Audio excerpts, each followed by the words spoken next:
Hi, everybody. It's Gene Simmons, and you're not, and you're listening to the Potter Than Hell podcast with Steve, BC, BB, and Dylan. But you knew that, didn't you?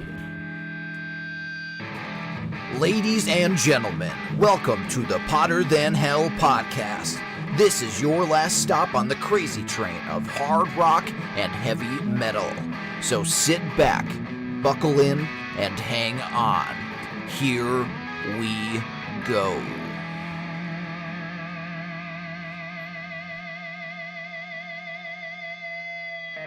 Hey, Potter Than Hellions, welcome back to the Potter Than Hell podcast. This is Steve, your host, and I am joined this week by BB. Our keyboard player tonight will be Dylan. And we have our extra special guest, returning co-host. He's been on many times from the Great White North, and actually, according to him, it is actually being the Great White North right now. Mark Anthony K. What's up, buddy? Not too much. How's it going, guys? It is going great.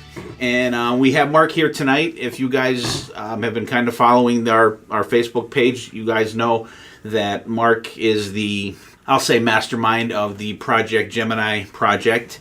And he has a new album out. It just came out actually on November 11th, if I'm not mistaken, correct?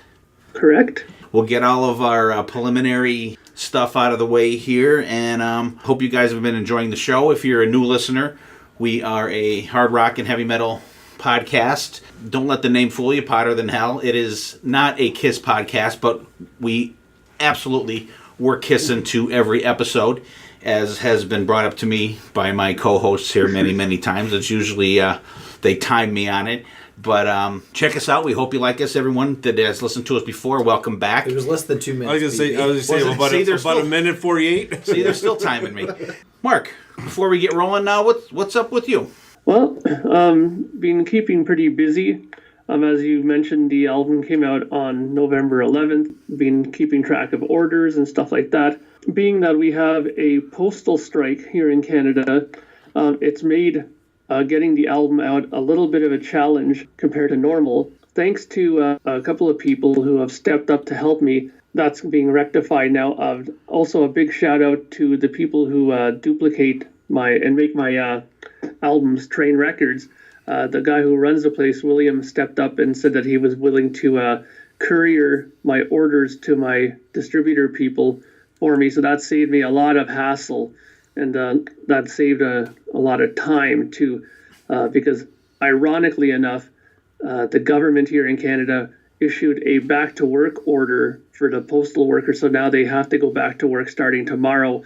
So technically the strike is over, but you know how it's going to be. They're still going to accidentally step on every other package probably, and do all kinds of stuff until they get everything properly worked out. So I'm still going to do the courier route with my guy and move forward with that. Also, I'm working on my first proper Christmas single. I'm going to approach it like a 7-inch, side A and side B. It's just going to be a digital thing, though, for Bandcamp only. I wanted to knock this off my, my bucket list. I always wanted to do a proper Christmas song, but it's not a traditional kind of song. It's been more like an instrumental, progressive take on Christmas music. I think some people might be interested in that. After that, we'll be approaching Christmas time. I'm going to be thinking about when I'm going to release my 4-song EP, which is called The Lost Science Files, which has the remaining songs from the Man of Science sessions that I didn't put on this record. They will come out in this form. And after that, right after Christmas, from Boxing Day onward for that week, I'm going to start sitting down and just blueprinting and writing out my ideas, and maybe writing and demoing a few song ideas for the 4th Projekt Gemineye album. Excellent. We're glad you came here today, and just a couple of quick news things. BB, I know you will be excited to hear this. Armored Saint is coming out with a new beer. Yes! It's called the Symbol of Salvation. It's a Belgian blonde ale.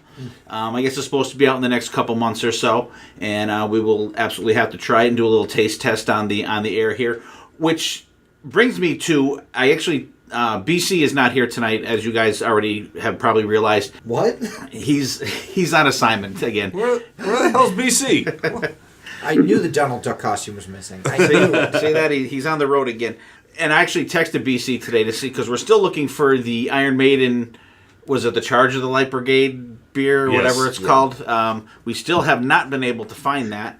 And BC was actually up in Boston last week. He looked up there, couldn't find it, and we've been scouring the stores here. So hopefully soon Bruce, we can send have us some beer. Send us some beer, please, review here. please. Scream for me, beer lovers. And in the the last thing I have here is this is really, really weird. I saw it today, and I'm still scratching my head about it, and I'm kind of in shock. I'm like, what the fuck? Styx is going to be touring with Larry the Cable Guy. Did anybody see that? Oh my god. Yes. I did see that, yes. No, I did not see that, and I wish I didn't hear it. Are you kidding? Is that I swear to God, joke? I swear it's not a joke. I guess it's not. God. Talk about Styx. stupid. They're taking Blue Collar Man too seriously. Yeah. They're gonna do a new song called Redneck Man. Oh my god. Yeah, I was like, what even is that? Yeah, it's just a crazy combination. Honestly, I didn't even know Larry the Cable Guy still was A thing. doing his... He's not relevant anymore.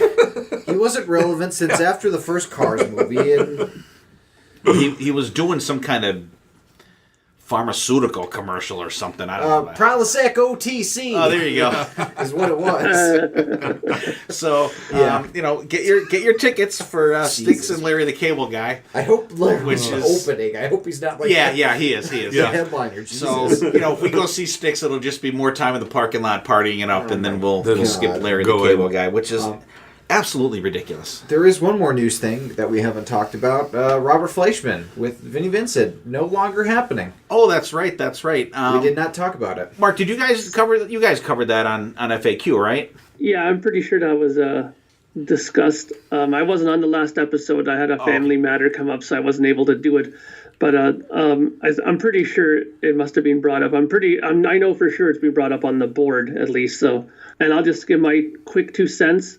Very smart. I now tip my hat to Mr. Fleischman because I just smell trouble with this whole thing. So, and I'll just say this as well. If any of you haven't heard the interview with Carmine Apiece with Eddie Trunk, go and listen to it because he talks about this whole thing, and even he sounds a little unsure of what's going on. So, Oh, really? yeah.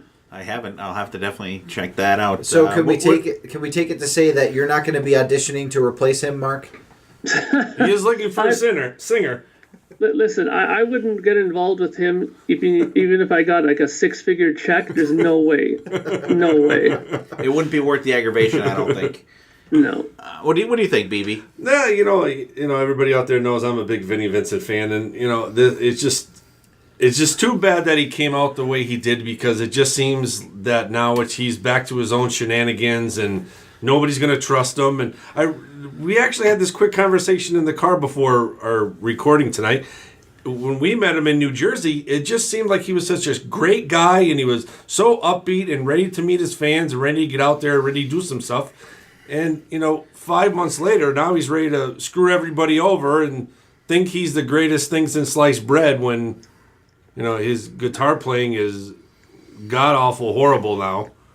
Well, I think that's the problem, is I think that, everything was going good. He was happy. I just ironically watched one of his Q&A sessions from January in Atlanta, and he was in such a good mood, and he was so happy with everything. But I think what ended up happening is when he did that party, that pre-sail away party, and he went up and played Lick It Up and I Love It Loud, I think when it got out that he did basically nothing except strummed a few chords, and the negative comments that he got about that, I think he got a little bit of cold feet. And I also heard, of course, that the tickets didn't sell too well for the other 2 dates, so that probably didn't help either. So, but I'm guessing that he got a little bit of cold feet and probably wants to, put his nose to the grindstone and maybe try to get his licks into a little bit better shape than they are. Before he attempts to do this. But I'm telling you, if this thing in February does not happen, it's over. He's going to be gone for another 20 years. My stance is, Mark, and I said it last week, do you think that all he had to do was get up and just shred something for like 30 seconds and it would have been cool? Yeah, I mean, all he had to do was just go up there and they could have said, Vinnie Vincent. And he would have came out just like, and then just played Lick It Up. You know, that's all you needed. And then people would have shut up and said, "Oh, he's back."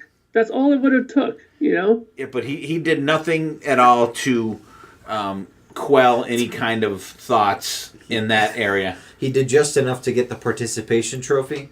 But not like MVP. Yeah, thanks for showing up. Yeah.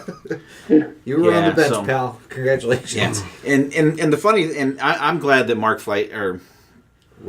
Fleischman. Sorry, he's already put you in there with video. See that? You got the gig that he pulled out, because he was like a featured thing when it was just Vinny doing it, but then once you had Tony Franklin and Carmine in there, he was like a little tiny speck on the poster, and good for him. You know that he just got out and he's distancing himself from that, and he will now be at the New Jersey Expo in New Jersey coming up. Mm-hmm. So it'll be cool. And I met him, shook hands with him, said hello at the last New Jersey Expo. It was 2 years ago, I believe it was. Super nice guy. But does anyone even know if I'm sure that he's not, top-notch singing like he was on the first Vinnie Vincent album, but I wonder how he sounds. I really do. I wonder how he sounds singing. Because he did that little thing with when they were Vinny, down in Atlanta. But it wasn't a full shred. So right. It'll be interesting to see what takes place, if it takes place. So and that's the word right there. If yeah, definitely. Before we get rolling on to Mark's things, you guys, let's do real quick. What are we all listening to? Mark, how about you? What do you listen to? Do you even have time to listen to anything besides what you're doing? Yeah, I do. Being a avid collector of music, right now I'm kind of on a little bit of a cassette kick, to be honest with you. I've just been collecting a few old Beatle cassettes that I'm waiting on, and I've also got a few of the U.S. CD reissues that they did that are in those kind of like those mini vinyl sleeve ideas, which are really cool because I kind of think that they're interesting. The U.S. versions are obviously different than the British releases of the Beatle albums. So I've been listening to a bit of that, and I've been listening to King Crimson quite a bit. Got the live albums that they released, the Chicago one and a couple of other things. And I've also, ironically enough, and this has nothing to do with Vinnie Vincent, I assure you, but the last couple of days now, I've actually been listening to the first Blue Murder record, which is one of my favorite metal albums of all time. So I really love that album. I think it's one of the best produced records ever. So Blue Murder is on my turntable quite a bit. Yeah, Blue Murder is a fantastic album. That's one that you could just throw on at any time, and you're like into it. You don't skip a song, and you just blaze right through it.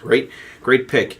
And it's funny to hear cassettes again now. It was CDs, and then vinyl was people talk about that, and people are talking about cassettes now. And I know you've been delving back into that. And Dylan and I were at a record store the other day. I picked up a couple things. Dylan picked up something, and they had some cassettes at the counter. They had what? They had Kiss Dynasty. I think it was Dynasty. Yeah, Dynasty was one of them they had, and I'm thinking, oh man, like I can't do it. And I still have a case of cassettes up in the attic. God help us all. Everything's coming back. BB, what do you got going? I've been falling back to my good old band from down south, Black Stone Cherry. Their album Folklore and Superstition. It came out in 2008, so it's 10 years old, but that's always one of my go-to albums with these guys. These guys are like the modern day Leonard Skinner, nice big party band from down south. You got that southern rock going on. A couple great songs on that album: Blind Man, Soul Creek, a nice slow ballad, Things My Father Said. Just a really good kick-ass southern rock album, and if you guys have not checked these guys out, please give Black Stone Cherry a little scope, because these guys are southern rock extraordinaires. Did you ever see the video for Soul Creek? Yeah, that's cool, awesome. isn't it? It's awesome. That's fun. Yeah, absolutely. Dylan, how about you? Well, I've been listening to the latest Coheed and Cambria. That was the album that I picked up on vinyl, and it's really cool. Tiger's Eye design for the vinyl discs. Really awesome album. I fell in love with that band this year, and I haven't looked back since. But I've also been listening to a new metalcore band. Well, they're not new, but their new album. It's a band called Architects, and the album's Holy Hell. And it's a really emotional album because their guitarist passed away last year from skin cancer, and he was like their main songwriter and everything. So This is kind of them picking up the pieces. His brother is actually the drummer in the band, and he wrote most of this album. So it's like really emotional lyrics and a really great album. It might make my end of the year list, in all honesty. I had enough emotional albums on last week's show. Or two weeks ago show. 2 weeks ago. Yeah. With the My My Chemical Romance album, which is still phenomenal. I'm still pinching myself about that. I know. That, BB's still shaking his head about it.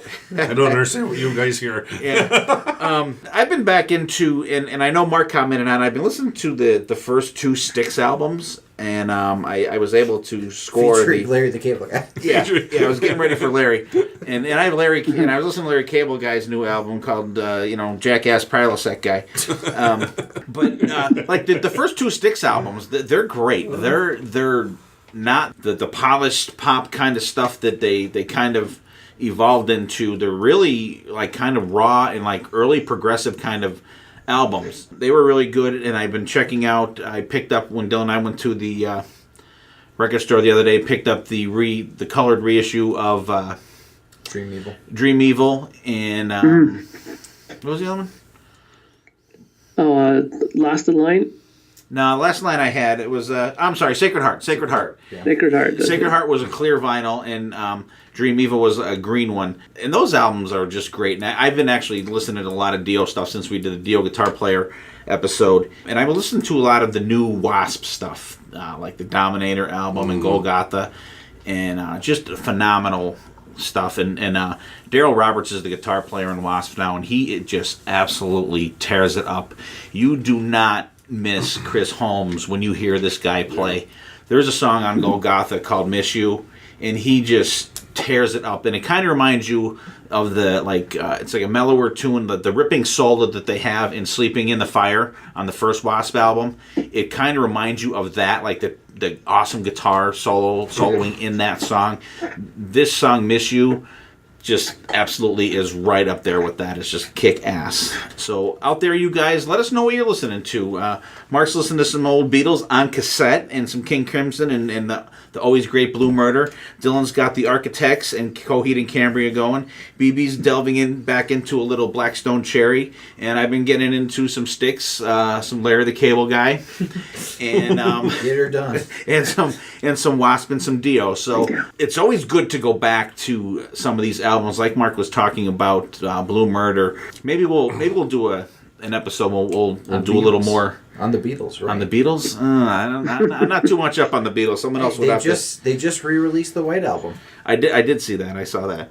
So we'll have to get Mark on an episode. We'll get into albums, bands like Blue Murder that they had two albums out, but they were pretty much one and done. I think the second one was, and John Sykes was supposed to be the guitar player with Billy Sheehan and Mike Portnoy, and what turned into be the Winery Dogs, but he worked too slow for those guys. So then Richie Kotzen came in. So that's why you have the Winery Dogs now with Richie. But it could have been John Sykes in there, but apparently he works at slower than a snail's pace. But apparently they have some stuff that they've recorded that's never been released. That would be very interesting to hear. All right, guys, let's talk some Projekt Gemineye. Mark, when you wrapped up Brand New Day, the second Projekt Gemineye album, how much time in between did you have to regroup, get the idea germinating for the new album, or was it something that was even just in your mind when you were recording the one before? Truth be told, when I was doing the mastering for the vinyl version of A Brand New Day, I had already kind of figured out what I wanted to do with record 3, with Man of Science, Man of Dreams. I had the title already. I kind of had a little germination in my head of what maybe the album could look like, the cover. But since I work with James McCarthy, who does all my album covers, I don't like to tell him what to do. I just tell him, listen, here's my album title, and just draw what you think comes out of your mind when you hear that title. And he came up with that album cover, and I think it's fantastic. Basically, I had the idea right along while I was still doing the Brand New Day stuff, and pretty much right when I sent it in to start getting pressed, I had already started demoing ideas for this. The funny thing is, this was the first album that I had done where I pretty much had all the ideas for the songs lyrically figured out before I even wrote a note of the music, because I already kind of had a theme behind it being Man of Science, Man of Dreams. It was kind of loosely based a bit on my father, who had passed away, and then also it kind of, the passing of Stephen Hawking's also kind of stemmed a little bit of it as well. But we'll get into that a little bit more as we discuss this. So, Mark, I had a couple of people listen to your album this week, and they can't believe that you do everything front to back, lyrics to drums to synthesizers to acoustic to piano. What tracks do you lay down first? Do you lay down like a drum track first and then like a bass track? What are your steps to doing this album? That's a good question. Basically what I do first is I'll open my Pro Tools, which is my digital workstation where I record everything, and I'll put down a click track, which is basically like a metronome, right? And I'll put down a guide rhythm guitar. So I'll play the song from beginning to end just on guitar. And it doesn't have to be perfect because it's just like a scratch guide sort of thing, right? And I'll put that down. And once I have that down and have, the song worked out, I put the drums down first. Then I usually do, and I think I always do this now, is I do all the rhythm guitars next. I do drums, then rhythm guitars, and then I'll do bass guitar. Then I'll do keyboards. Then I'll do all the vocals. Then I'll do acoustic guitars and guitar solos last. That's not even close to what I was thinking. But that's awesome. That, like, people are blown away, and myself included. Like, it is just amazing that one guy can put out this album, which just blows my mind that it is just one guy behind all this. And kudos to you, my friend. Thank you. I mean, at first it was a little challenging because, I've never made a record before just on my own. I was used to working with, a bass player and a drummer and a singer. But, I think at this point, I think it's safe to say that I'm very used to doing it this way. And I'm finding that the records are becoming easier and easier as far as the process of making them goes. Because, as long as I have the ideas and, they seem to be flowing pretty nicely all the time now, which is why I'm not hesitating in coming up with material for the fourth record. I'm just going to keep doing it this way because it seems to be getting me good results. And every time I make a record, the amount of people who are interested has been increasing and increasing. So I'm very happy about that. Now, Mark, your first two albums, An Ordinary Day and A Brand New Day, were largely autobiographical, correct? They were kind of about your accident and then how you had your road to recovery with that. Yes. What made you kind of veer off into? I mean, it's still somewhat autobiographical since you said that it is talking about your father a bit. But what made you want to go into this realm as opposed to continuing the story of Mark Anthony Kaye, as it were? Because there's a lot of topics that I'm interested in as a writer, and that's from a lyrical aspect as well. I find that there's many different topics I'm interested in, and I wanted to explore those. I do like writing about things that happen, to myself and maybe to people that I know. But I approach this kind of like as a person from the outside looking in this time because, songs like Virtual Reality is about, just how nowadays the technology that we have can sometimes make people, go into a whole different realm of reality as far as their lives go. I know I've even heard and read many stories of where people have gotten themselves so lost in the whole virtual reality realm that, it affected their health and many other things. So I've always been fascinated by these kind of interesting topics. And the one thing that they're all connected with is that they're all kind of connected with science somehow.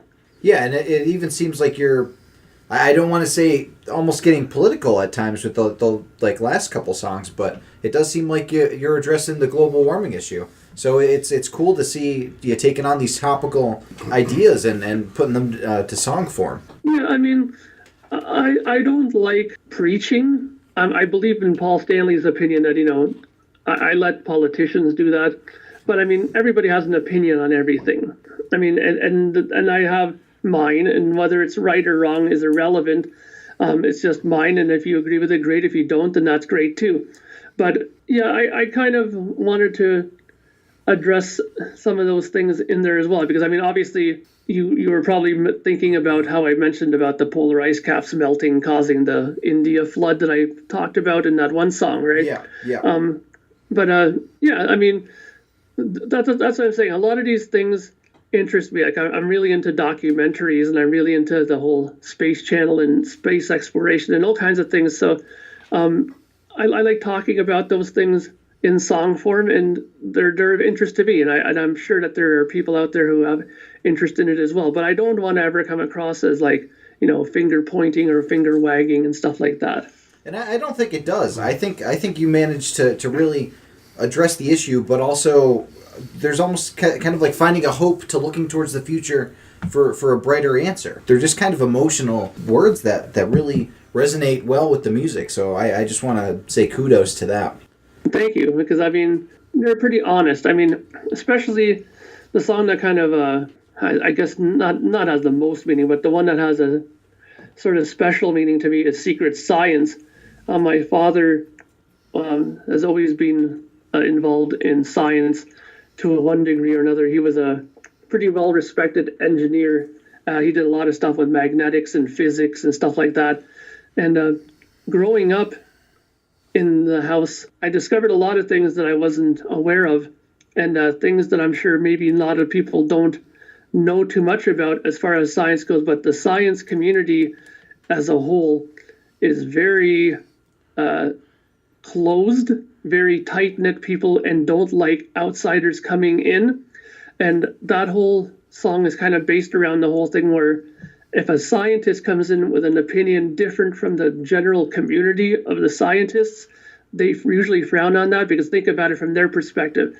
They've been learning these things and studying these things and believing in these things, and if somebody comes in and says, your theory is wrong and I can prove it, people don't like that in the science community. Yeah, it invalidates right?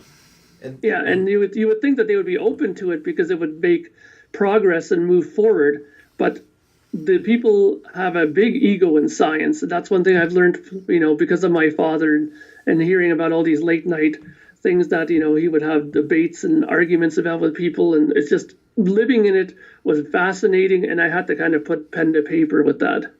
Yeah, absolutely. And it's something that's happened historically. I mean, Galileo, Copernicus, like people were just shunning these men for having ideas that were considered outside of what was known, and they ended up being ultimately right towards the next step. And it's funny that there's almost an irony in that science is about discovering new things, and there's a lot of fear in having somebody come in with a differing opinion, like you said. So you really hit that note. Yeah, and I mean, there's a lot of other things that fuel this too. Money is a big factor too. I mean, there's been a long-running rumor through the science community that cancer and other types of medical things have been long cured, but due to the opinion that there could be more money made in just kind of healing people to a degree is better financially than actually curing it, because once it's gone, there's no more money to be made from it. Yeah, I like the positivity in the lyrical content on the album. It's kind of, I was kind of thinking about it today a little bit. I listened to the album again just to keep it fresh in my mind, and some of it kind of reminds me of a progressive Triumph type vibe to it. It's not, Kumbaya or something like that. I'm not saying that, but something that is just like, there's no, you talk about the flood and stuff like that, but there's like hope in that song, besides that part. Are you talking about like the word Triumph? Because I thought you were talking about I thought you were talking about the band. I was talking about the band. We're talking, okay. Yeah. Because then he said Kumbaya, and I'm like, What? No, but I mean, it's not like you know what I mean? It's not like a lovey-dovey type. No, yeah, okay. Thing. Oh, okay, sorry. Okay? Sorry. To clarify. Sorry. And another awesome Canadian band, by the way. But, Mark, I'm going to go back to the recording process a little bit real quick here. I think on this album, I think that the bass was so much more out front on this album than it was on the previous two.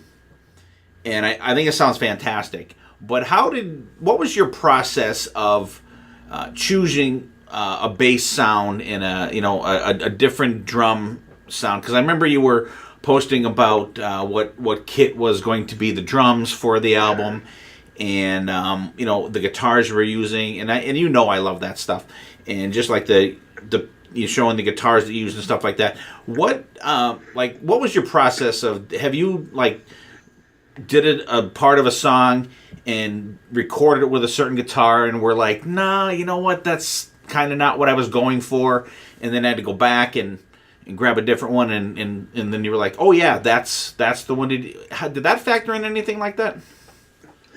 Sort of. What ended up happening was I used the same drum set for the first two records, I believe, which was a Tama Art Star kit. It's a great drum set sound. I really enjoyed it. It sounds great. But I wanted something that had a little bit more punch to it. Maybe not so big and hefty. Something that was a little bit more tighter and punchier. And this is why I also record rhythm guitars first. Because once I put down the drums, the drums are down. That's it, right? Now you got to kind of build around it. The drums are like your foundation of your house, right? So now I add the guitars, and the guitars I'm always, I know what I want from guitars because I've been a guitar player my whole life pretty much. So I know what my sound is that I like. I used a lot of my Gibson SG and my Tony Iommi Signature SG as well for this. I did use my double neck for some of the things as well. But it was a lot of SG on this album. Because of that, I had to now take the bass guitar and make a sound that wouldn't get lost in this now. Because what I ended up finding was when I had the guitars and the drums together now, I was like, wow, this sounds pretty good just with those two things together now. Where is this bass going to come in? Because if I made it too much of a low-end frequency, it would get lost within everything else. So I kind of approached it more like a Chris Squire bass, where he had a lot more high mid in it. So whenever I would hit some of these higher notes in the bass, they would really stand out. You can hear a lot of the melodic lines that I do when I play it. They really stand out. So I used my Ampeg DI that I have, which replicates the Ampeg bass sound really well. And I used my Ibanez bass, and it really worked well. I mean, I also did, some EQing and some compressing and stuff like that as well on top of it.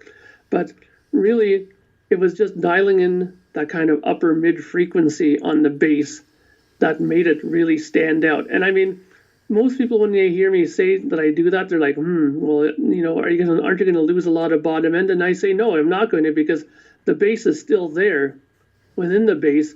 But because I use a lot of keyboards as well, there's a lot of sub-low stuff. I use a lot of bass pedal stuff from the keyboards, right? And stuff like that, like Taurus pedal stuff. And it really fills in a lot of the low-end stuff as well. I don't think that anybody could say that there's low-end missing on this record at all. So I think it sonically worked out well. Yeah, absolutely. I like I said, I think the bass is not that it was not good on the other albums. Don't get me wrong, but it seems like it's so much more out front, I think, on this one, and it's it's mixed really well. And now that this album is out, and I'm sure you've listened to it over and over again. You're probably sick of it, in a way, I'm sure, because you probably. I remember when you were posting about the different mixes that you were trying and everything like that. But now that it's out and it's the finished product is out there, after listening to it again, is there anything that you would change on this album? Interesting question. I don't know. I don't think so. I think this is one of the rare occasions where I can say that I'm pretty satisfied, which is really rare, because usually when I make a record within a month or so, I'm already like, nah, I would have maybe did a bit more vocal stuff, or maybe I would have put him in more acoustic guitar. I'm pretty happy. I think it's a good balance between keyboards and guitar. I thought that on Ordinary Day there might have been more keyboards than guitar, and I thought maybe on Brand New Day there might have been a bit more guitar than keyboards, and I think this kind of balances the two out nicely. And I don't know, I think that I'm pretty happy with the way this came out. Who knows, maybe if you ask me the same question again in 6 months, my answer might change, but I think as of right now, I don't think I would really change anything. I mean, I think one of the things that was different this time around compared to the other records was I upgraded a few things as well. Like I got a really nice kind of U47 vocal microphone, so that really helped get my vocals sounding a lot better this time around as well. I thought that the vocals kind of stood out a little bit better than on the first two records this time. So I think a lot of the things are in the positive this time. Yeah, I think, and actually I was gonna bring it up. I think that vocally on this album, you really pushed yourself compared to the first two. And I'm not saying it in a bad way, in a good way. You could tell that you were, I want to say, a little more comfortable bringing these songs out vocally. Not that you were tentative on the other ones, but it seems like their vocals are a little more upfront. It seemed like you felt more comfortable singing on this album. Is that the case, or am I just kind of imagining shit here? No, you hit the nail exactly on the head, because first two records were a guy who had never sang lead vocals on a record before. I had sang before on lots of things. I've played in many shows, done hundreds of gigs and stuff, and I've sang. So singing is not a problem, but doing lead vocals on a record is a totally different, thing to look at, right? And I was a little hesitant on the first couple of records, but I think I found my voice. I know what I can do now. I know what my range is. I think I'm really happy with it. And the thing that really gave me confidence further was I was getting a lot of comments back about people who really enjoyed the vocals, who really liked it, and compared it to some singers who I never thought that I sounded like. But when I listened to their comments, I was like, wow, yeah, maybe I can hear it here and there, because some people were saying that they heard elements of Trevor Rabin from Yes, like the 90125 era stuff. And people have said that they heard elements of like a David Gilmour-ish kind of thing, because I don't have like the highest voice in the world either, right? But I also tried to push myself that way too. I wasn't afraid to use a bit of falsetto here and there, and I thought vocally I challenged myself, and I'm hoping that I'm going to keep doing that. I want to keep trying to better myself as a singer, because I think guitar playing wise and bass playing, I'm pretty happy with the way I am, and you can never stop learning. So I'm always trying to learn more and more on everything that I do instrumentally wise. But the vocals are a new challenge, and I'm really trying to go head first into that. Yeah, Mark, you almost kind of answered my question in a way. That first song off the new album, Virtual Reality, is there I really get like the band Tool. I get like a Toolish feel to this song. Is there like a musical influence that really took over like your style that you kind of maybe wanted to somewhat mimic in a way? Is there any like a musical influence to you? I love Tool. The first three records that they did were pretty big on my list of albums that I really enjoyed. Right. And I also saw them on tour a couple times, and I was really impressed with them. They've put on some really incredible live shows. Lateralis is actually probably one of my favorite records of all time. Mm-hmm. I really love that record. And Danny Carey is such a great drummer. I mean, he definitely influenced me from the drumming end of things. And they to me represent the next phase of progressive rock or progressive metal in my mind. Mm-hmm. Tool is kind of that, band that people are going to look back at 10 years and say, yeah, they had a big influence on where progressive music went. Yeah, I'm gonna say I can't hear that influence in there, because I'm not a Tool guy. Help me out here, because definitely, and they are. I wish they were. I need to listen to those guys, I guess. I don't know, Dylan. You know what I like? What I like them? Nah. That's a no. That's a no. No. But you know what? If you hear Tool in Mark's stuff here, I mean, maybe. But it like I said, it's definitely more out front in Virtual Reality. I'm like, boy, I can just feel that Tool Oh, really? vibe, beat, especially in that song. Because But there's nothing wrong with that, because that's the one thing about music, is that everybody translates it in their mind differently. Not everybody are going to hear it the same way. Not everybody has grown up listening to the same music. Not everybody's influenced by the same stuff. So everybody's going to come in with a slightly different perspective. If he thinks that it sounds like Tool, I just say yes, and I do agree, because they are an influence to me. And whether or not I was thinking about Tool when I wrote that is irrelevant, because how the song comes out is the way that comes out. And if you hear it that way, then fantastic. Yeah, it's almost like the death of the author argument. Like, if the author's intent, does it matter once it hits the audience? And I think music, especially, like the listener is really the key funnel, like that you really decide what it's about. And that's one of the things that gets me about music and music critics, that in my mind is if you okay, soapbox time. If you, let's say Rolling Stone, okay, I hate them. Go figure. But like if you read any review of any kind of metal album that come out, they shit on them all the time. And I'm sure there's people out there that actually will read that and say, well, you know what? I'm not going to buy that new Iron Maiden album because these guys think it sucks. But, like, I think everyone is their own music critic. And like you said, Mark, like everyone hears things differently and everyone has different influences. In a little bit, I want to we'll do track by track here in a couple minutes. But I just think it's interesting. BB hears Tool in the first song, and and I hear different things, and I'm sure Dylan hears different things, and I'm sure when you wrote these, you're probably not thinking, I'm going to write a song that sounds like, has Tool elements and has, Rush elements and Yes elements, and, but it's all of your musical history coming together through your music, and you have a wide variety of influences that you could pick out here and there that you're I'm sure not consciously doing, but it's just something that it comes out in that. No, exactly, because musicians are shaped by their environment.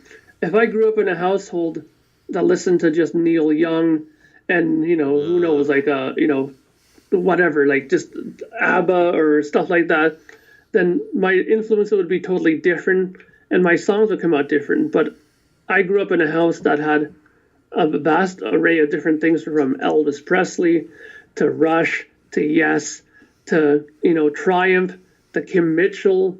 There's a lot of different things, and that shapes my writing. And like you said, whether I'm aware of it or not, what I've listened to as I grew up through the years and the music that I've played through the years influences what I write. Let's talk about the songs. Here's we can go through track by track. Virtual Reality, like, I like the that little computer Space techno thingy there effect you have at the beginning. I think it's really cool, and I don't know why. It just reminds me of Tool. No, it does not. But I don't have anything to base that on for Tool. But I don't know why. It reminds me of the beginning of Money from Pink Floyd with the change. Oh yeah. Oh, okay. But like maybe like a digital version of that. I was like, oh, that, I don't know how, I have a lot of weird connections out there. But it's got a very grand sounding beginning to it, and once it goes into the like the guitar, the melodic guitar harmony, and right off the bat, the bass is out front, and I love the chorus. I love the music behind the chorus. It sounds really friggin' excellent, and I love the line, "This generation's crack cocaine." Yeah, I think that is an amazing line in the context of the song and in the context of how things actually are out there. That there are people that, I'm sure there's people out there that never leave their friggin' house. That they are just on their computer and they're in all the time. That's all they do. Whether it be, I won't get into that. Whatever they're looking at. But like once you get into the solo's excellent, but it has a little thrash pit kind of vibe to me. Right after the second chorus. Right after the second chorus. It's got I wanted to kind of jump up and get into a little pit, which I was totally unexpected for me on this album. Because I'm not thinking thrash metal at all. I'm thinking like metal, progressive metal, listening to this album. But like thrash did not enter my mind at all. I'm like, holy shit, you could get a fucking pit going on this part of the song. I thought it was really cool. And it's got like a heavy riff once it gets like the first solo there. And I like the layered guitar melodies. They're excellent. I would love to just see a video of you just recording them and just doing them over and over. Now, when you did those guitar melodies, those layered ones, were you using different guitars for them, or were they just all one, like with a different tone or different key? I switch guitars. I'm a firm believer that you can change, different amps and different pedals and stuff like that, but I believe that a guitar has its own mojo behind it. So I like doing that. I take my SG, for example. I'll do a lead line with that, and then I'll take my Les Paul and add the harmony with it. Or there's been times on this record where there's like a part in virtual reality where I do this kind of solo bit that's really heavily delayed, and there's like a lot of whammy bar stuff in there where it sounds like I'm diving notes and stuff. I pulled out for the first time in a very long time my Jackson guitar for that because it has a Floyd Rose whammy bar on that, and I had to use it for that. So I mean, I look at guitars like paint, different colors for different situations, right? And it definitely helps to do it that way because I think it definitely adds to the whole overall sound. And as far as that lyric line, this generation's crack cocaine, that to me just was something I wanted to put in there because I see it everywhere. I mean, you see it on TV commercials where people are saying, put down the TV, put down the video game remote and go outside and play to their kids. It's video games, and this kind of stuff has become as addictive as crack cocaine in my mind to some degree, I mean, I've heard about people who played like, Warcraft, and basically in the beginning of the day, they would grab themselves, 6 bags of potato chips, 2 liters of pop, and sit in their room and sit there all day for 10 hours straight and do it. Like, come on, that right there's something wrong. South Park did an episode of that. That sounds like a couple of guys that I know actually, and it actually the song. I love the time changes in the song. That is one of my favorite elements of all of the Projekt Gemineye music that you put out so far. The time changes in all the songs, and it gets a little Rush-like, I think, after the kind of thrash part, and I like the piano at the end. It's kind of like, boom, it settles down the song, and it kind of ends it on like a reflective vibe on the end of that song. I think it was a great album opener. I thought it was great. Dylan, what do you Virtual Reality? What's your thoughts? Yeah, the moment that really struck out for me was definitely the solo right after the second chorus. That was like I was really enjoying the song because I believe this was the song that you used for the promo that you sent us. Correct, Mark? Yeah. So I was like, okay, I recognize this one. I'm immediately into it. But then once it got to that part, I'm like, oh, okay, here we go. We're going in. Because I think the best progressive music takes you on a journey that you don't expect to go on.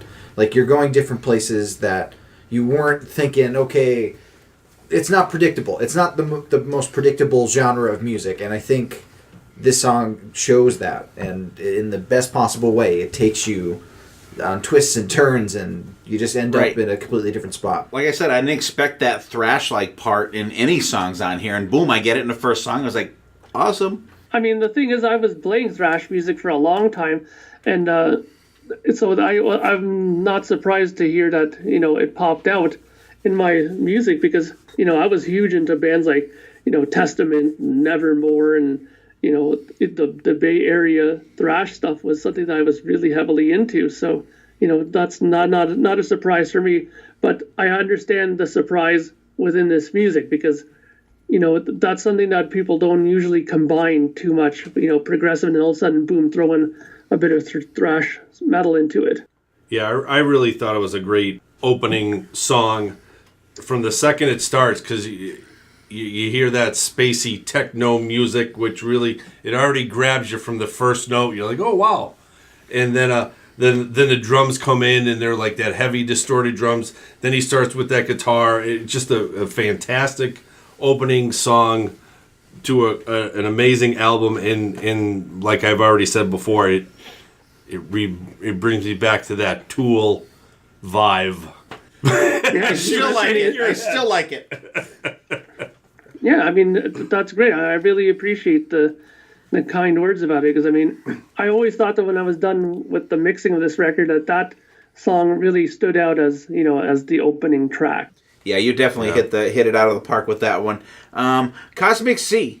I love and you know I love the synth stuff. I love especially in the context of the song, it's got a great build to it, and the drums come in really cool. And I think one of the key things on this album for me is the crunchy guitar sound on the rhythm tracks on this whole album. I think they stand out as much as the bass is awesome and stands out too. I think the crunchy guitar sound actually really just like mashes together. They're like a perfect. Remember when they had when the Headbangers Balled Beyond, they'd show the beginning and the two trains like fucking crash at the beginning. I think that it's a perfect melding of the bass and those crunchy guitars on this whole album, and it kind of reminds me of that it's just a perfect smash together of these two instruments. It sounds great, and I think the guitar melodies, the dual guitar melodies, very, very Iron Maiden like to me on this song. I love the harmonies and the synth during the chorus in the background is just absolutely phenomenal. And the solo absolutely fucking rips on this song. Mark sent us songs to pick when he was going to do for the first single, and Cosmic Sea was the first one that was the one submission that I picked. I mean, he went with Virtual Reality, but hey, you can't always go with what I want to do. But I love it, and that's actually probably, I don't know, I can't even say I really have a favorite song on this one. I hate that person says, oh, I like all of them the best, but I think this one is just I actually have a little more love for this song. BB, he always says that he hates the person that says I like them all, and yet he often says he likes them all. He likes them all.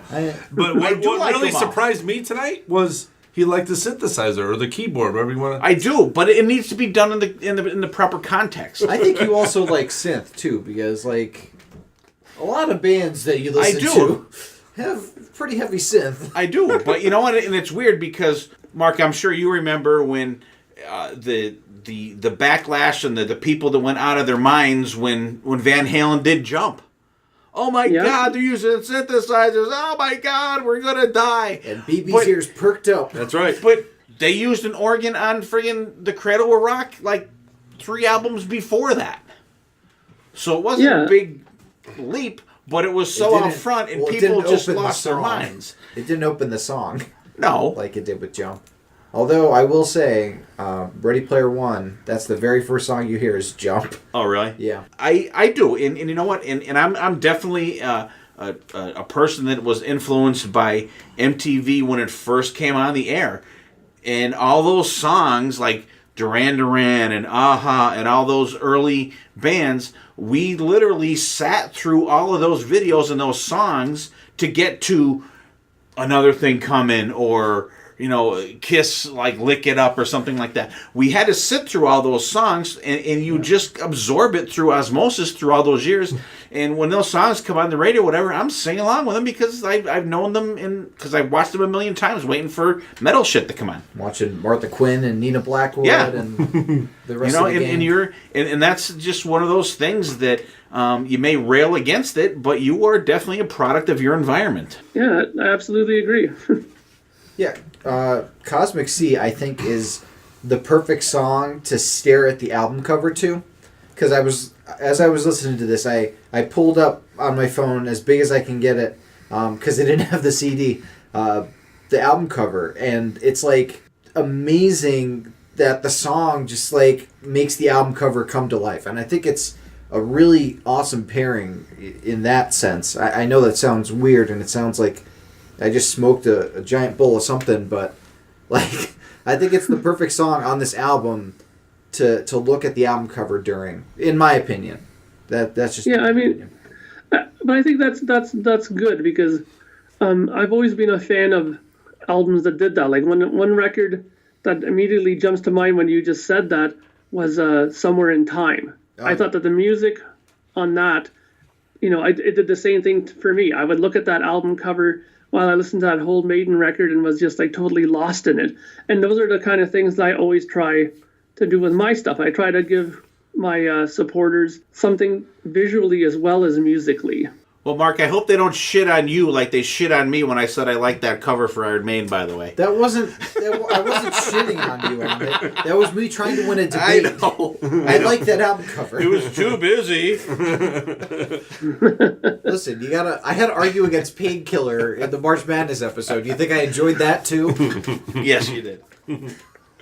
Well, it's funny because Cosmic Sea, though, for example, now lyrically, obviously it has to do with space travel and written from the perspective of somebody whose dream is to go out into space.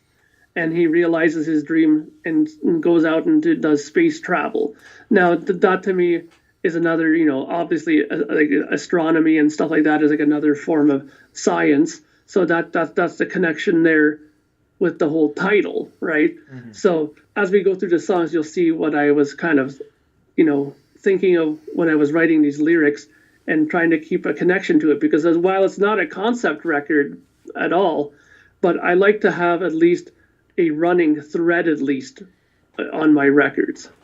Right. And I got to say, when you asked us for input for the first single, and the reason I picked Cosmic Sea was that I thought that this song, musically and lyrically, embodied the whole idea of the album. So that was kind of why I picked that one, and that song just has resonated with me since I was able to listen to that the first time. So absolutely love it. Yeah, well, I mean, hey, it did get picked as the second single, so yes. you should be proud of that. All right. Yeah, for me, Cosmic Sea, me being, like Dylan said, kid of the 80s, love the synthesizers, and the bass is just so out front, and then you get that heavy solo. I love, Mark, how Virtual Reality was totally different than Cosmic Sea. Like, there's so many different elements, at least for me, that are out front between these two songs. It's like a big, humongous blender of layers of talent that you have. It's just mind-blowing. Thank you. Well, I mean, I like to approach songs like that. I mean, I don't want to have every song sound identical. I mean, I like to give each song, their kind of their own identity to it. I thought that in Cosmic Sea, the bass was a little bit more of the featured instrument because it stands out in the verses. It's kind of there by itself, right? So I kind of like doing that, like where I kind of, give every song a little bit of a twist to it so that while they're all connected, sonically, there's also differences within the whole structure of it that give them their own identity.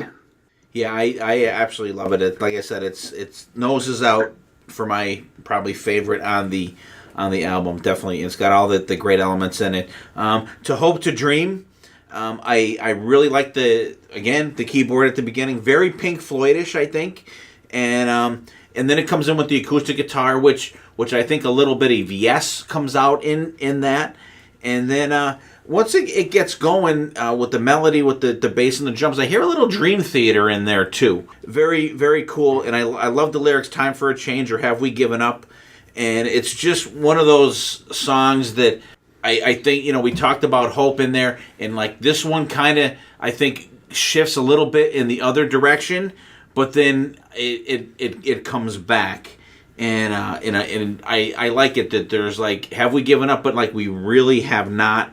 And I think it's a really great song. And it's got like with that, the last lyric in there is, it's time for a change or have we given up? And then it goes right into that kind of melancholy piano at the beginning, at the melancholy type ending at the beginning. I think it's really cool. Yeah, I really like this one from a lyrical standpoint, because if you look at it, to hope, to dream, the first verse is definitely the hope. How he says, because I'm writing it again from a third person perspective, where, the lyric says, all I ever wanted was help my fellow man, right? Which is just about a guy who, his dream is to be. He's almost like a what are those guys? Greenpeace guys who go out into the ocean and try to stop whaler hunting and stuff like that. Like one of those kind of guys who, trying to stop factories from spewing coal into the air and stuff like that. He's the hope guy, And then the second verse is the dreamer, because it says, if you read the lyrics in that part, they're talking about countries holding hand in hand, all the world joining hands kind of thing. And then in the lines after that, he says he realizes it's just a dream that we don't see eye to eye. So that's kind of like the perspective of the dreamer who hopes one day that everybody can, see eye to eye and come together, and we have, I guess, world peace in some degree. I don't know why, but when I first read the title "To Hope to Dream," my mind immediately went to the Hamlet soliloquy. To die, to sleep no more, perchance to dream. It was the perfect quote for me to get into the mood of this song, I think. Kudos to you for evoking Shakespeare in my head. But lyrically, it is really powerful in terms of seeing these kind of dichotomy of these two men and how they see this different viewpoint. And then the dreamer realizes, it's only a dream. Right. And it's sad, but there's still that twinge of hope in the song, which is really powerful, I think.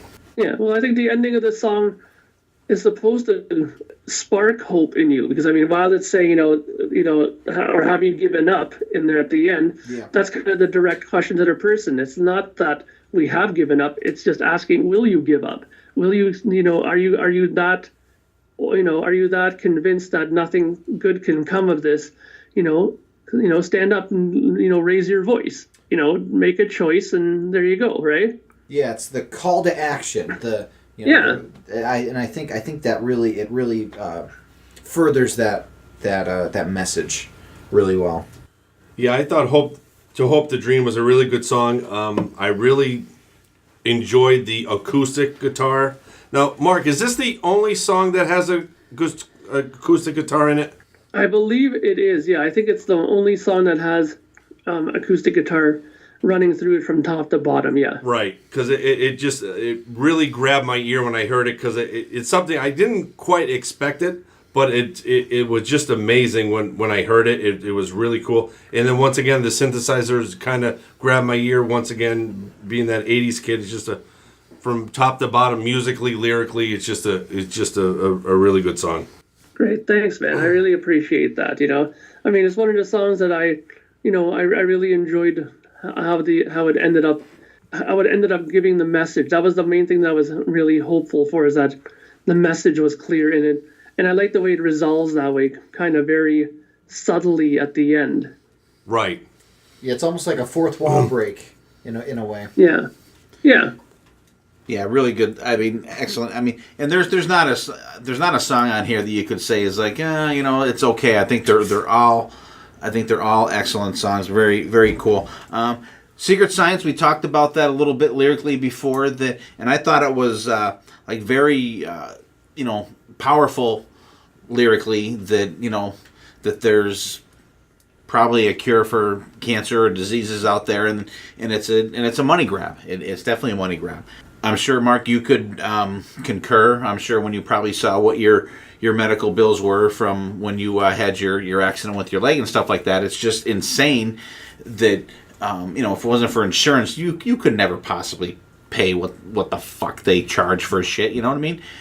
And this is the epic song on the album, and it's an epic theme, and the music is great. It's got the great cool keyboard synth thing at the beginning. It's really cool. It's got that little computer effect again, and that, but it's got some good grindage in there, some good really grinding guitars in there, crunchy guitars, and I think this song, the drum fills are absolutely fucking amazing on this song. And they totally fit the song. There's nothing that's out of place on these, and it's just that the drums are they're just absolutely ripping on this song. And the synth melody before the lyrics are really great. And in the middle, the keyboards, the one keyboard part, I was like, bang, like, what does this remind me of? It takes me right back to Red Sector A from Rush. He caught it. He caught it. I'm like racking my brain. I'm like, I know this is, I'm like, what the fuck song is this? I could not think of it. And then I'm like, oh, there we go, Red Sector A. Really cool. And I love it. And I love the epic songs. I love the long, the 10, 13-minute songs that have some meat to them. And this song, has it all. I really enjoy it. Well, I mean, this was supposed to be the centerpiece of the record, I kind of approached it that way, that I kind of wanted to put in everything, in the kitchen sink, and then the bag of golf clubs as well on top of it, right?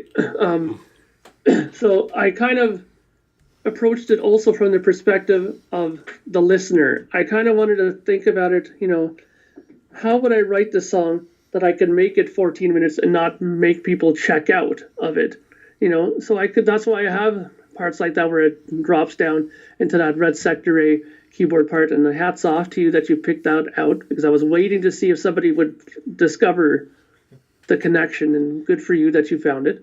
But I wanted to keep that in there, that kind of mysterious vibe with it. And one of my favorite parts of this song is the ending, that whole kind of chant thing at the end. It's almost like that line at the end of the secret science in the night, that whole bit at the end. That was kind of written almost like their secret, it's almost like a secret handshake, their secret motto amongst scientists. That's like their line that they have on their wall in their labs, this kind of a phrase, and I like the way it ends with the kind of bluesy kind of guitar soloing at the end. Yep. I thought it kind of resolves nicely that way, because it's really hard hitting for the most part, this song. And I thought that after, 12 minutes of beating you over the head, that you could kind of break into kind of a little bit more of a David Gilmour-ish kind of bluesy break to resolve it. Give you a little come down there. Mm-hmm. Yeah. This was my favorite song on the album. I absolutely loved it. I always enjoy songs that have different movements like this. And yeah, the David Gilmour bluesy part, I was reading a review of your album, and somebody pegged Shine On You Crazy Diamond with this song, and I could definitely see traces of it in that part. And actually, I was listening to the Wish You Were Here album today, and God, that's such a good album, but I digress. Secret Science is an amazing song, and it's really a testament to how creative you are in terms of where you go instrumentation-wise as well as lyrically, because I don't know how you went from one part to another and made it mesh so well and just go together like seamlessly, because I could barely come up with a 3-minute song, let alone a 14-minute epic that manages to run the gamut of the different instrumentation. It's crazy. Well, I've been obviously writing songs for a while, and I've written a few longer songs in some of my other bands, so I've had experience in it, but I've always been kind of leery about writing songs like this, because again, my fear as a writer of making people check out. I don't want that to happen. I want people to stay interested, and that's why I find that in songs like this I tend to write like 6-7 different individual parts in it. That's the one thing that I kind of like to do. And, one thing, like, for example, like a band like Iron Maiden, some of my favorite songs that they've done are like long songs like Seventh Son of a Seventh Son or Rhyme of the Ancient Mariner, stuff like that, because there's different parts in it. One thing that I always found that I was cautious of, that they did a lot of, and I think I kind of gave myself a little bit of permission to do it as well, is Iron Maiden has a tendency of repeating a part like 4, 5, 6, 7 times in a row. And it's like, wow, like and the fact that they can get away with repeating something so many times and not having people be bored of it says something about how strong that part has to be. So, I found that I let myself, extend some parts a little longer than I probably normally would have, but it worked out. I think Secret Science is the song that everybody who has written to me and said that they've gotten the record has said, for the most part, I would say almost 75% of people said that this is their favorite song off the record. Now, you can repeat stuff like that with like Iron Maiden as long as it's not The Angel and the Gambler.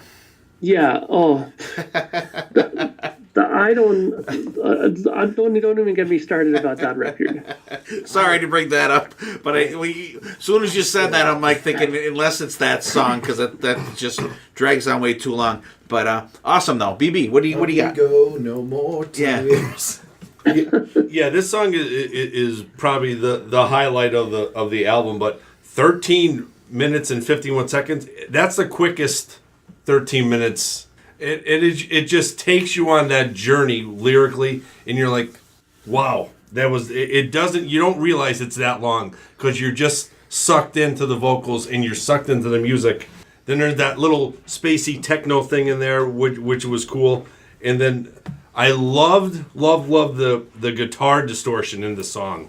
I don't know what you're doing different on this one, Mark, than the other ones, but for some odd reason my ears perked up. There was like a certain distortion that I thought that was like wow, that's just spot on for that song. Yeah, well, I mean, I really tried to focus on getting guitar tones that I was very happy with, and also it had to do with some of the chord voicings that I used. I used a lot of like suspended 9 chords and stuff like that. Bands like Dream Theater like to use those kind of stretched out chords in there, and I think that the combination of the chording and the tones that I was getting really added to that and made it really sound very full and very strong. I thought that I totally hear what you're saying, because even when I listen to this record like really loud in my car, it's not harsh. It doesn't hurt my ears if I crank this record, and it has a really satisfying distortion to it. Right. I'm very happy with it. I mean, I literally wrote down every last, detail of the sound of this in my book here, like my little technical book for my recordings, just to make sure that, when I do the next record, I can call it up again and, maybe see if I can maybe even improve it one little step further, Right. But I'm very happy with the sound on this record. I think the guitars really helped that I used the combination of my Marshall and sort of a Soldano guitar sound. That's a certain kind of guitar amp that I used. I think it really worked well. Yeah, I think it's a very sonically friendly album. Some of the albums, because I'm in the process of reviewing albums for our year-end episode, and there were a couple that, like, I have, like, actually 3 different sets of headphones that I use when I'm listening to music. There were a couple albums that came out this year and I listened to them that I actually had to turn down because I'm like, ooh, that hurts. But like I did not have to do this on there. I'm glad you brought that up because I meant to mention that. And Traces of the Past.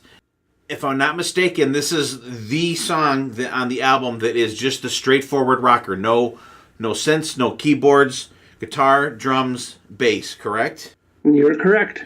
And I think it's great. The lyrics are great. I love the melodic guitars under the chorus. And the solo is it's a very smooth solo. I think it's just like flows very well with the song.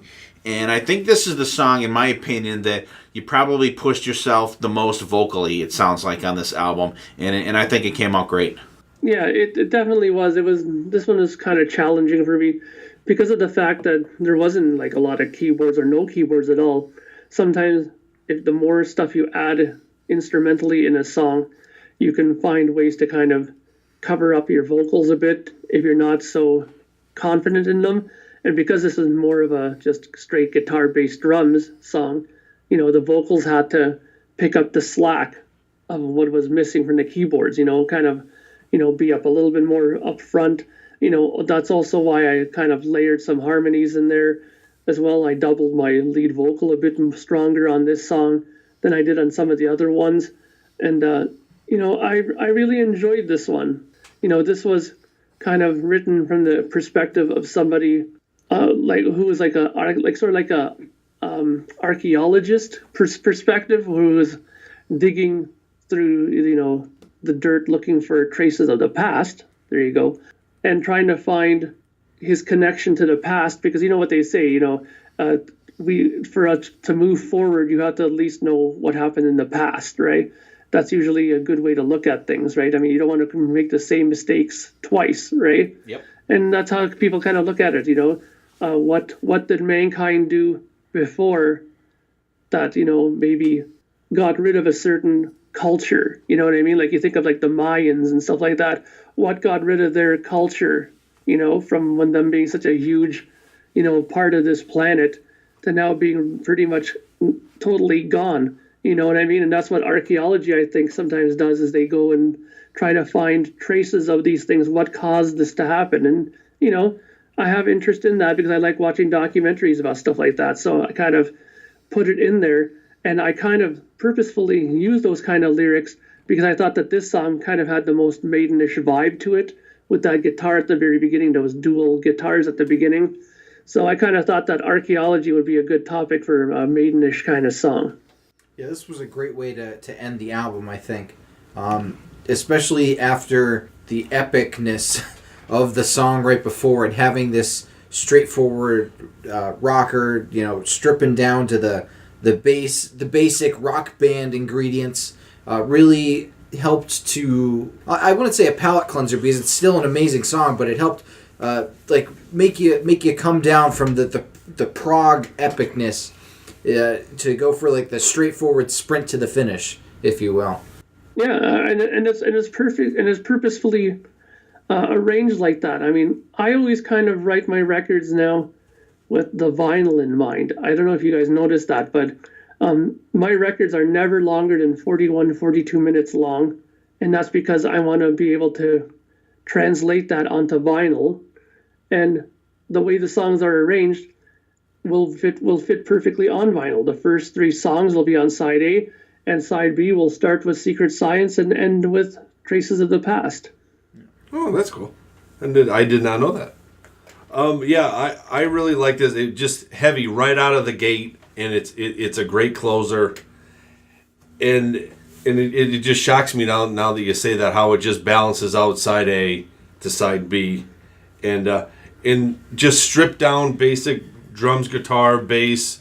It's just, you have such a smorgasbord. All 5 songs are so totally different, and it's just amazing how you can go right back to your basic of stripped down, and your last song sounds just as good as your first song. Yeah, I mean, I really appreciate that, because like I said before, I wanted to have 5 songs that were, related but different, that each had their own identity to it, right?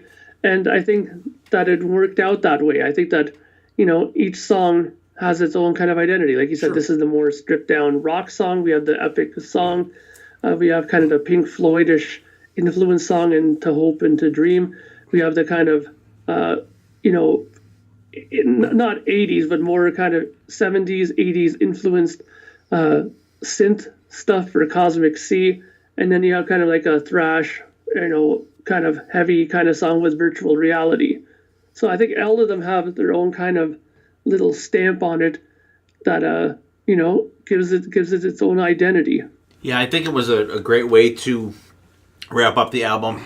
And Mark, I want to thank you for putting albums out like this. This is the kind of stuff that I kind of crave, that has the elements of all the different genres of music that I like. And it's weird because it seems like maybe 5-6 years ago, there wasn't a lot of different stuff coming out. It was a lot of the same old.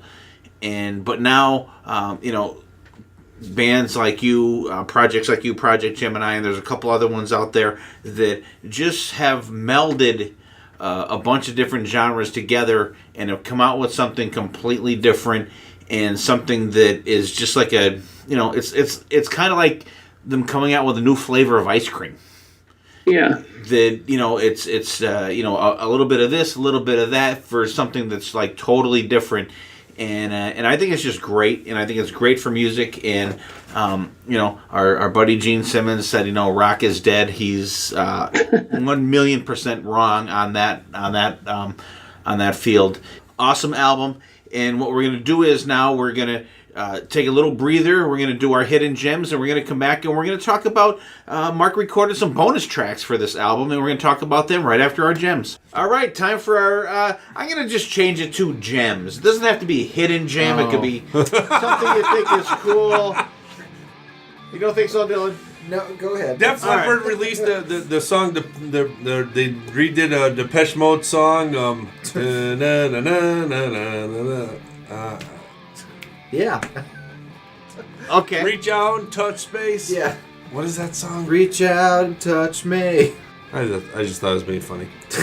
Okay. Didn't work. Well, I think it was because you didn't know the name of the song. Yeah, it didn't really have that impact there, BB. Sorry. Anyway, here's our. Since Dylan's not that one, here's our hidden gem section where we bring up stuff that you guys may not have heard of, or something that you may have heard and forgotten about, or a song that you kind of know the band and don't know how the song goes. And this week we will start with our esteemed guest, Mark. Okay, well, my hidden gem is an album, and the reason why I picked this one is because it's a band that everybody knows. I guarantee everybody here knows the band. But this record has been always the record that's kind of been the black sheep of their discography.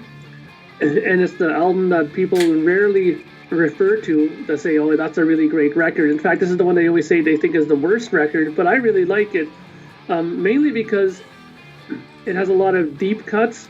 Because a lot of their albums have a lot of singles on it, like hits on it. So let me just reveal the band. The band is The Police. And the album that I really love, and the one I'm going to refer to, is Ghost in the Machine. Now, the reason why I love that one is because, like I said, there's a lot of songs in here that people have probably never heard. Because the only songs that people probably know off of this are Every Little Thing She Does Is Magic and Spirits in the Material World. Everything else off of this record probably nobody else knows. Like probably nobody knows Darkness, or nobody knows You Rehumanize Yourself, or probably people don't know Demolition Man or songs like that, right? I'm raising my hand. That you know it, or that I don't know it. Yeah, so and I think that when you look at what came after this, which was Synchronicity, and everybody knows that album probably top to bottom, and before that you had records like Regatta de Blanc, or you had Zenyatta Mandata, and all these albums had like lots of hits, like do do do do da da da, all these songs people know. But this record is probably the record that has the least amount of familiar material to Joe Average, and I really like it because of that. There's a lot of songs up here that are strong, but people would probably never know it if they didn't take a chance and listen to it. Ghost in the Machine is an awesome. I will have to album. check that out. Like you said, I'm the guy that knows those two songs, and That Invisible Sun. I'll have to check it out. Dylan's like, I knew he was going to say that once he said The Police. Did you know who did a Demolition Man before The Police did? No, I know Def Leppard has a song Demolition Man. Grace Jones.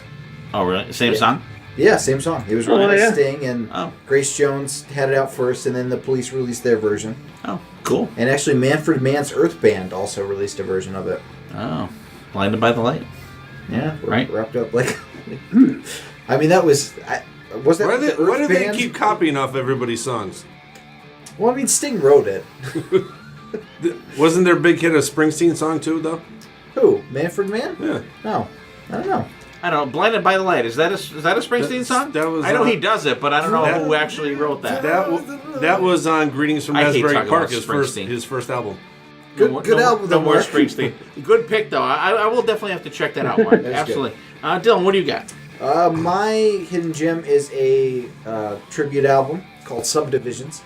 It features the likes of Sebastian Bach, Kip Winger, Janie Lane, Mike Mangini doing Deodex and Narpets, which we talked about on our Rush episode, That was the one instrumental drum part during, was it the Necromancer? The Necromancer, right?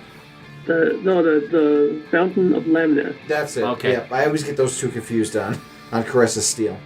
But there's some really cool, different versions of the songs, I'll say. Like Alex Skolnick and Janie Lane do a version of Bastille Day that's very interesting. They change up the timing of it a little bit. Janie Lane and Vinnie Moore do a really cool version of the 2112 Overture and the Temples of Syrinx that I really enjoy. So check it out. It's Subdivisions. I don't know if I've heard that one. I've heard the Working Man one. Yeah, that's with is that with the blue guys on the cover? Yeah. This Yeah, one has... that's the one that Mike Portnoy did. Yeah, this one has the red fire hydrant in like a desert. So yeah, check it out. BB, what do you got for us? I'm gonna do a little bit of both. I'm gonna do a band and an album. Cinderella's backup vocalist, Kendra Chantrell, she has a new band out called Stone Padre, and they have a brand new album called El Dorado. They're out of Nashville, Tennessee. They just released it in August 28th, 2018. 10-song album.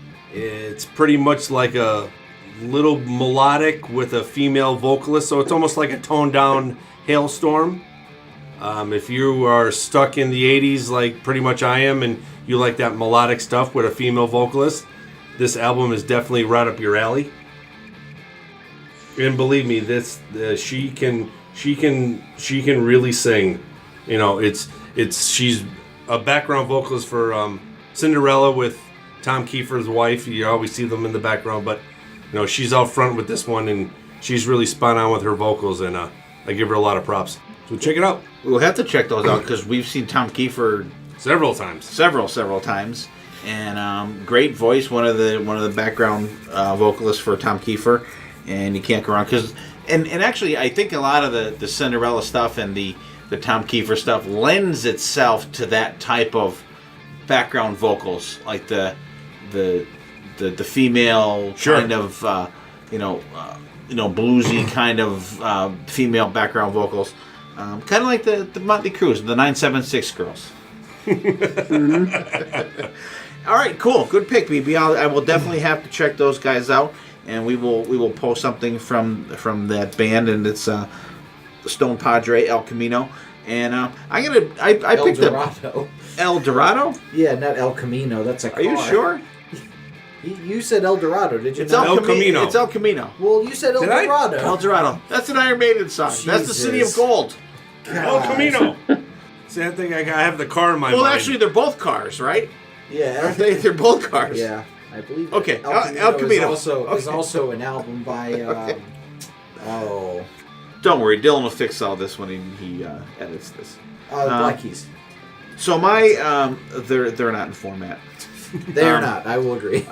So I'm gonna pick a band. We saw them. They opened up for Judas Priest and Deep Purple when we saw them up at Bethel Woods when they had when they played up there. They're a band called the Temperance Movement. The album's called A Deeper Cut.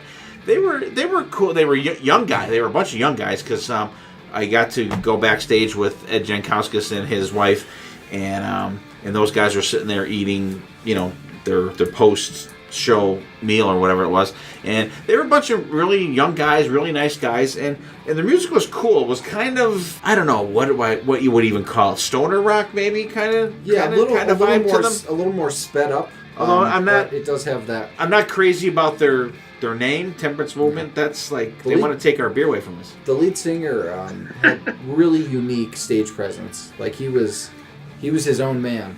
He was like Ike Turner up there. Yeah. So, but they were cool. They were a little unique sound to them. So they were very cool. So you guys check out these gems or hidden gems, depending on what Dylan is in the mood for. Mark's got the Police, the Ghost of the Machine album. Dylan's got the Rush tribute album, Subdivisions.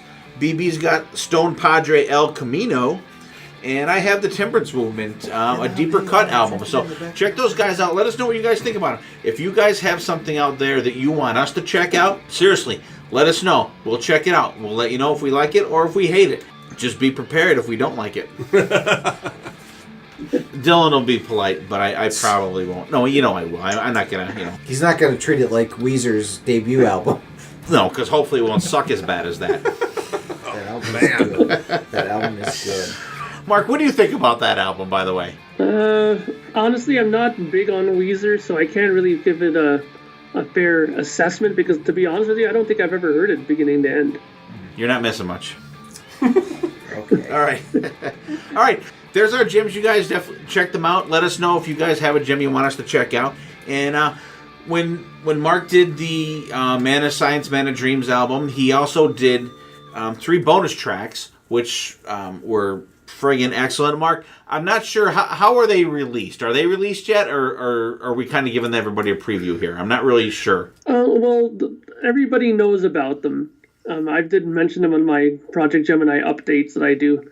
And they know that once they receive their CD, that there's going to be a download card that comes with it. So this is not a big surprise. People know that it's coming. So, and people know what the songs are. So if you want to give your opinion on them, then feel free, because I'm sure that, people will be giving theirs soon enough. So.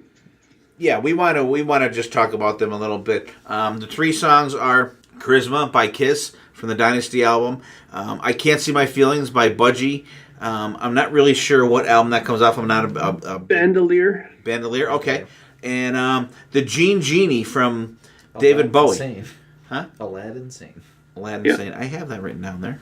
Great songs. And when you mentioned that you were doing these songs, and I was almost instantly thinking Charisma, because I thought it was a good song. It was definitely within what the type of music that you were putting out, and I was thinking it would be a good song vocally for you to do. Go ahead, Dylan. What was your process in picking these particular songs to cover?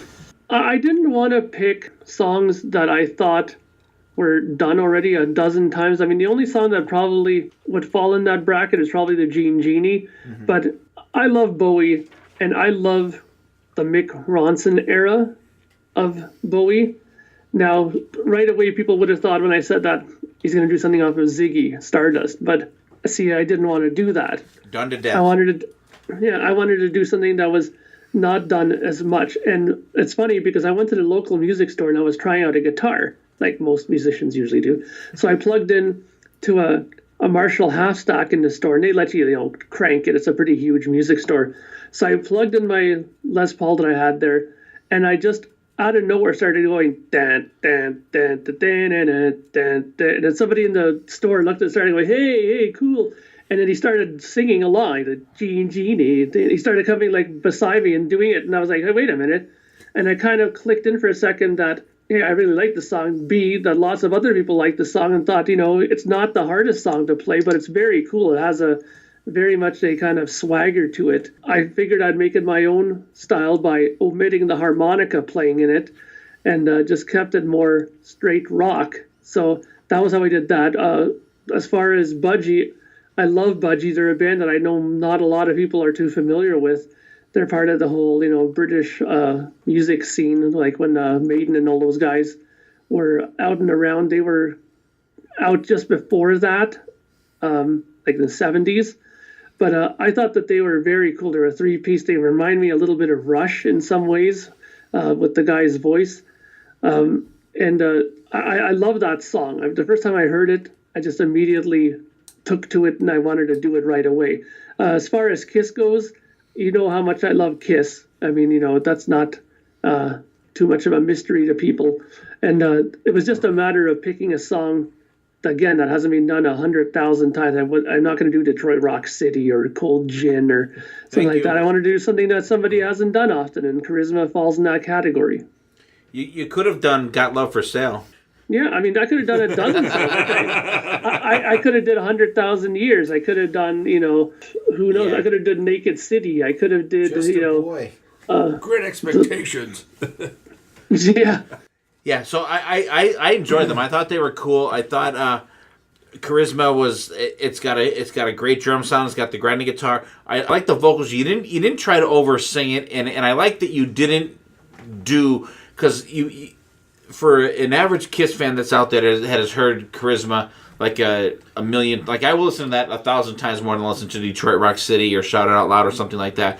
So you know every little yeah and whoa and all that shit in the songs, and I'm glad that you didn't do it like verbatim. I really like that. And there's the one part where he does the one like scream, and you didn't do it, and I'm like, thank you. Like, thank you for not doing it note for note, vocal for vocal, and I think it's a great version of it. The solo sounds really cool in it. It's got a different feel to it, I think. It's true to the original solo, but it's got a different feel to it. I really like it. And you didn't try to oversing it, because I think that's a song that you definitely could have tried to really go for it and gene it up, but you didn't. You kept it, I think, right where a proper cover song needed to be. Yeah, I again, I didn't want to. I wanted to respect it, but I didn't want to kill it. I didn't want to, turn it into something where people would start smacking their foreheads. I wanted to, have the root of it in there, and I wanted to have parts that people would be familiar with. But like you said, it didn't need every single little genism in there. Absolutely. We'll just go through the other ones real quick here. I Can't See My Feelings, Budgie. We talked about that a little bit. I think that the bass sounds great in that. The middle part is really good. It's got, and just like the album, it's got the really crunchy guitars in it. The middle break is very cool. I like the solo, how it comes in. It kind of like blends right in perfectly in the song. And Gene Genie, that's a song that I'm like, why do I know this song? It's just such a familiar sounding song, and if you listen to the riff in that song, that song has been repeated like 1,000 times by 1,000 other bands, but I think this is the original. You could hear like Kiss Lick It Up in this song. Yeah, definitely. I mean, it's such a simple chord progression, and one that's used in many different songs throughout the year. So I think as soon as you start playing that, somebody could have heard a different song out of it and sang along. You know what I mean? But I really like the way Bowie did it on Aladdin Sane, and I tried to keep it again similar to his, but not try to make it exactly note for note every last detail. I was super excited when you said that you were going to do a Bowie song. I thought it was going to be Queen Bitch, but hey, Gene Genie is an amazing song too. The Aladdin Sane album is just such a great album. Like Drivin' Saturday is a key track for me from there, but your version of Gene Genie really did Bowie justice, but also put in that Mark Anthony Kaye twist to it in such a great way. Well, thanks. I really appreciate that, because like I said, for me, the big thing, as much as I love Bowie very much, I mean, I have his whole discography on vinyl and CD and cassettes now and everything, but I really fell in love with him initially because of Mick Ronson. I love his guitar playing. One of my favorite Bowie songs is Width of a Circle. I mean, that's one of the songs that I plan one day on doing a cover of, but to me, that's like tackling holy territory, so I'm going to make sure I'm very ready when I tackle that song. Mm-hmm. What do you think, BB? The covers as a whole here, what do you think? I thought they were really good. The only one I knew was Charisma. I didn't know the other two, so I had to kind of go back and listen. And so actually, Mark's version I heard first, and went back and listened to the other two. I thought they were really, really good. Charisma, it's a Kiss thing. So coming from a Kiss family, I really like how you made it your own. Like Steve already kind of said, you didn't gene it up, so you really made it your own, which was fantastic. And the other two are great versions as well. I just wasn't too much familiar like I was with Charisma, but Charisma was a great pick, I thought, because you don't hear anybody redo Charisma, maybe once, but. And I think, though, that's a good reason why I think I picked some of the other ones, like the Budgie song, for example, is because, like you said, you weren't familiar with it, and maybe it would have been enough for you once you've heard it to say, hey, you know what, maybe I want to check out the original, and maybe you might like that, and maybe you might even, end up liking the, Budgie as a whole. So right. I kind of took that into mind as well, as to maybe using it as a way to maybe introduce people to some bands that they may not be familiar with either. Yeah, I think they were great. I think it was a great addition to it. And I gotta say, anybody that is out there that is on the fence about purchasing or checking out Projekt Gemineye, absolutely go do it. There's something there for everybody. And a lot of times you see a band, they'll put out an album that is just like, okay, you get the album, you get the you get the CD or the download. If you buy the CD, you just get the cover and the album in there and a picture, and nothing else. But like Mark he has definitely put out a package for his music. He did the vinyl, he did the CDs, and the CD that is out now, Man of Science, Man of Dreams, is it's like a fold out CD thing. It'll have the lyrics in it. So Mark is great at just putting out a package for his art. And he's got posters. He has the Gemini Club that he ties everything in. He is great with his supporters. He interacts with everybody online. And Mark and I have been going back and forth on a bunch of different Projekt Gemineye stuff as it's been going along.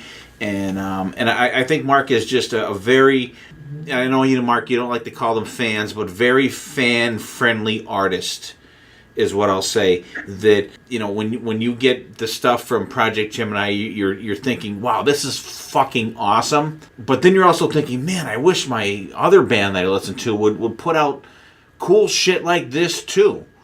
You don't get that with a lot of the major artists out there, but you're definitely getting it with Mark, and Mark, your packaging is just phenomenal. Thank you. I mean, that's one thing I always wanted to make sure that I did, is that nowadays there's so many things out there that you can listen and stuff, and when you want to convince somebody to part with either $12 or, in the case of the vinyl, $30, you got to make it worth their while. That's why I like including like posters and signed albums, like in the back. They're numbered too, so they're collector items in that sense as well.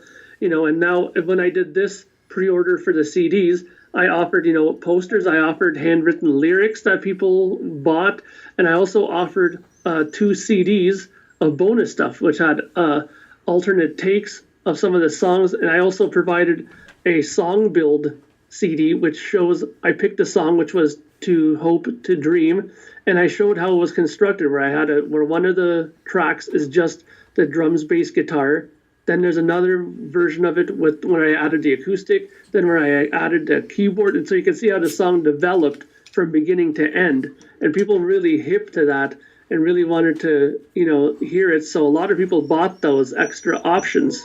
Yeah, that's great, and I think it's just awesome that you include your supporters in what you're doing, and you give major updates and updates like all the time. Here's what's going on. I'm in the stage of doing the backing tracks. I picked, here's the drum kit that I'm using for this. Here's the instruments that I'm using. It's just amazing, and I wish that other bands, like major bands, like ones that have millions and millions of dollars to do shit with, they just don't do it. God, like Kiss could, they could, like bands like Kiss, and they could do so much more for their fans like that. And they have the means and the staff and the people to do it, but they just don't. I wish they would take a page out of your book, Mark, to do that kind of stuff. Mark, give us a good plug of the Projekt Gemineye, your podcast that you do, and we'll go around here and we'll wrap it up. As you know, I also do a couple of podcasts. I do the Yes Music podcast, which you can find on iTunes and other areas. If you just look on Google, you can find us pretty much everywhere. And I also participate in the KISS FAQ podcast, which again you can find on iTunes and YouTube and all that stuff. So it's a very fun podcast to be involved with. And as for Projekt Gemineye, you can just go to www.projektgemineye.com for more information. And also, I have a Facebook group that you can go to. Feel free to join it. There's a lot of great people on there. We're all really friendly bunch there, and a lot of people interact with each other on there. So it's a great group to be a part of. And lots of stuff is happening with the project. Like I said earlier, the vinyl is going to be coming out soon, and stuff like that. So. Always stuff happening. So, go to projektgemineye.com for all your Projekt Gemineye information needs. Yeah, kudos to you, Mark. Great job on the album. 5 songs, all 5 songs sound totally different, which is fantastic and is really difficult to do. So, nothing but love and hopeful success for this album, and everybody got out there and download and purchase this album because it's amazing. Yeah, you knocked this one out of the park, Mark. Thanks for coming on and talking about it with us. It's a real pleasure to have somebody that we know able to do these amazing things with just yourself.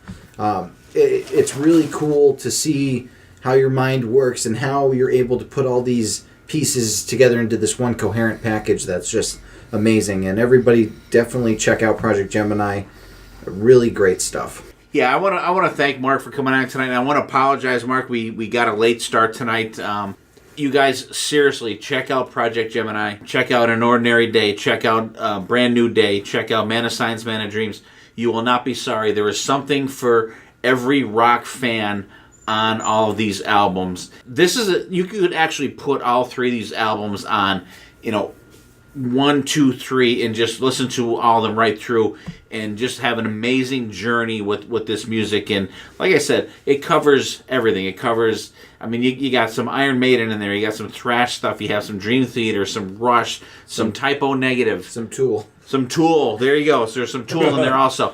But there's just so much for everybody in there to enjoy. I just want to thank Mark for coming on tonight. I know you're busy. You got a ton of shit going on, and we appreciate it. And Mark, let me ask you real quick. Besides music, what does Mark Anthony Kaye do when he's not recording music and doing podcasts? Hunting for vinyl. That's one thing I like to do. Also, I have a dog named Jackie.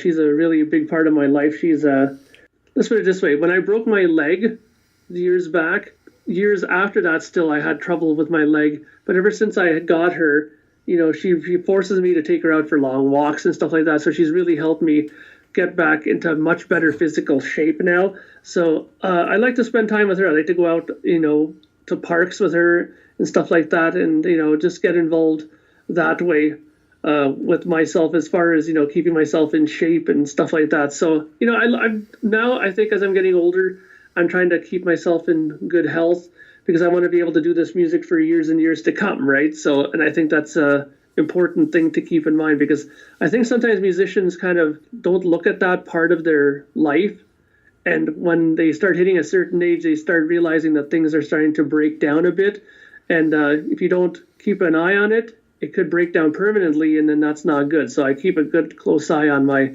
health now, and she's a good part of that. So that's one of the things I like to do in my spare time, is just take long walks with her, go to parks, and go to maybe to a forest or something like that, and walk around with her. Excellent. Okay, thank you. I've always wanted to ask you that, and I always just kind of forgot about it. Thank you, Mark. We really, really appreciate. We love the new album. We love all the old albums. Can't wait to get the vinyl. And like Mark said, he likes to involve all the supporters in what goes on with Projekt Gemineye, and I can't wait to see what the choices of the new vinyl color is going to be.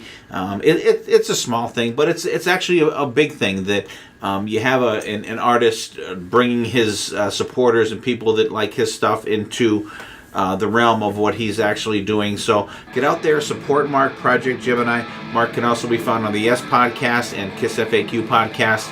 Check us out, guys. Share us with your friends. Tell your friends about us, and we will see you next time. And there will definitely be a next time.